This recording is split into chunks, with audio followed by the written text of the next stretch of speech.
Steve Young. You've always got the Odyssey app. You've always got YouTube. We're going to have that for you in 2 hours as well, just after 5 o'clock. What kind of stood out to you from Steve?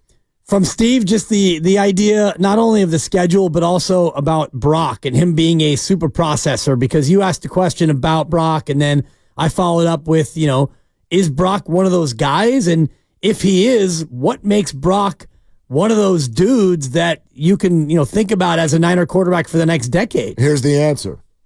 His processing power is a superpower.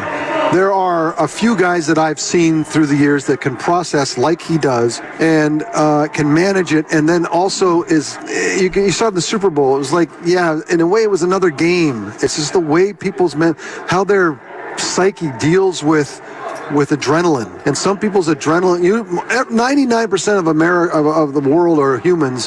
When adrenaline comes, your heart rate goes up, your mind shrinks, and you become kind of fight or flight. There are some people where the adrenaline comes, the moment gets big, and they kind of like heartbeat goes down. And it's just an odd. And those are the guys that play great football and quarterbacks, because that's not a defensive end. No, that's different. Not a corner, not a linebacker, not a running back, but a quarterback.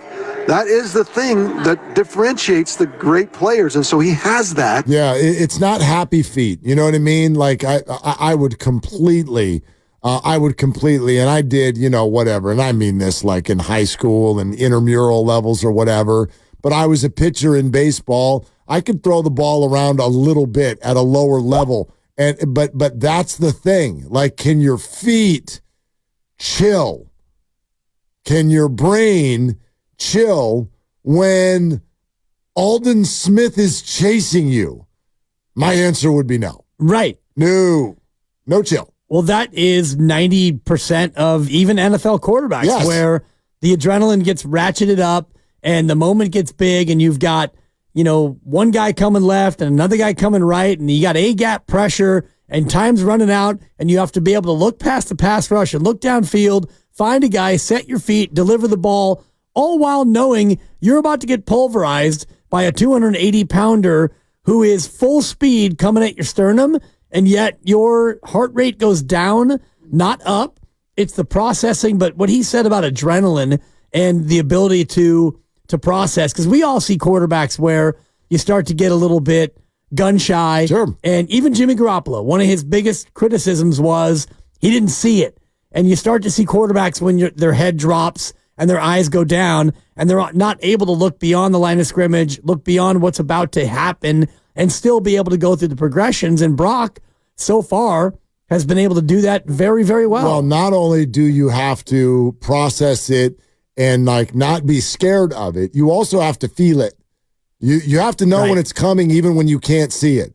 And I'll compare him to another young quarterback in this league whose name was in the news this offseason, and he was picked one slot ahead of Trey Lance. If you've watched Zach Wilson play football, the number one criticism I would have of him, forget his locker room presence, the things that he said, and things like, interceptions and losing. That's all too obvious. Have you ever watched Zach Wilson play? He does not feel it. It's like he stands back there waiting for things to come open and gets sacked by people who are literally right in front of his face, and he doesn't feel it. He doesn't see it. He doesn't know it's coming. Brock's tremendous at that. He won the game against the Packers in the playoffs because of it, because of what he could do with his legs, because he was feeling it and seeing it all sort of happen slowly.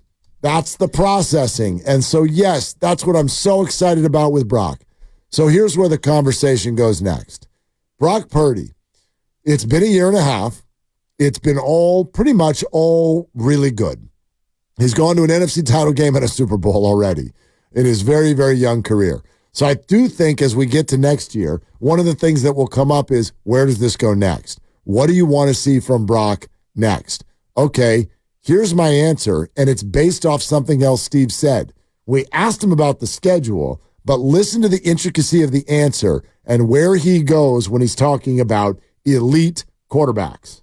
There's just so few teams that I think are any good that I trust to go year to year and to do what the 49ers are doing. And first of all, you have to have the quarterback to do it. So what are the 6 teams that have it? Well, we know Joe Burrow can do it. We know Josh Allen can do it. We know Patman can do it.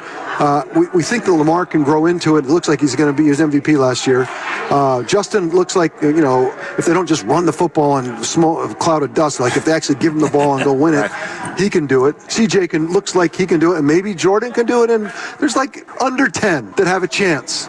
Because if you don't have that guy, you don't have a chance in today's game. It's too wide open. I see the schedule. I go, who are those? Where do we see those guys? Most of them in the AFC. And look, when we see them lately, we've lost. When we saw Pat Mahomes, we saw Joe Burrow. We're going to see Josh Allen this year. When we see Lamar, when we see him, we lose. So in other words, that's what I worry about. Everyone else, because we have so much, we got to beat them. But the schedule's like, we got Dallas, and then, it's like, I don't care. Last 20 seconds of that answer, I think, are incredibly interesting. He's been very complimentary of Brock Purdy. But then when he gets to who's good in the NFL, right, and he starts reeling off names, and then admits, lately, when we've seen these guys, we lose. What's Brock Purdy's record against Lamar Jackson? I think it's 0-1. What is Brock Purdy's record against Joe Burrow? Probably 0-1. What is Brock Purdy's record against Patrick Mahomes? 0-1. Okay. I mean, 0-2 if you count him being a backup and he didn't play in that game, but we'll call it 0-1. What's his record against C.J. Stroud? C.J. Stroud, I don't think they've played yet. That is accurate. Okay. What's his record against Justin Herbert? Haven't played yet. That's accurate. There's only one other quarterback he brought up, and he said maybe he can do it. And his name is Jordan Love. Right. What's Brock Purdy's record against him? It is 1-0. And I'm looking at But it was a doozy. You and I were watching it either last week or the week before, and what Steve said also to us yesterday about Brock having the ability to rip off, 50-yard games, and I'm looking at that drive. Niners were down that whole game. They're down 21-17. They get it back with 6 and change left, and they need a touchdown. And it's complete. It's run for 2 on 3rd down and 1. Move the chains. He completes for 5. Incomplete. Complete for 10. Complete for 17. Complete for 8. McCaffrey for 3. Purdy complete. Purdy scrambles for 9. McCaffrey touchdown. It was a 5-minute masterclass that included exactly what Steve Young was talking about, the ability for Brock Purdy to pull it down and get some of his own. There you go. So if someone now asks me, where do we want the Brock Purdy thing to go next? That's now what I'm focused on, is when it not just team versus team. Right. Quarterback versus quarterback. Can you do a better job when you're going up against the Super Bowl contending quarterbacks? Because that is, and I hadn't really thought about it that way, that is clearly something that early in his career has been a struggle. Yep. It's been a struggle. He's not been able to outduel them, except for Jordan Love, and Jordan was a maybe, and damn, that game felt like they were going to lose it too the whole way. Totally. The whole way. So, fascinating comments. Does Brock Purdy belong on that list? 888-9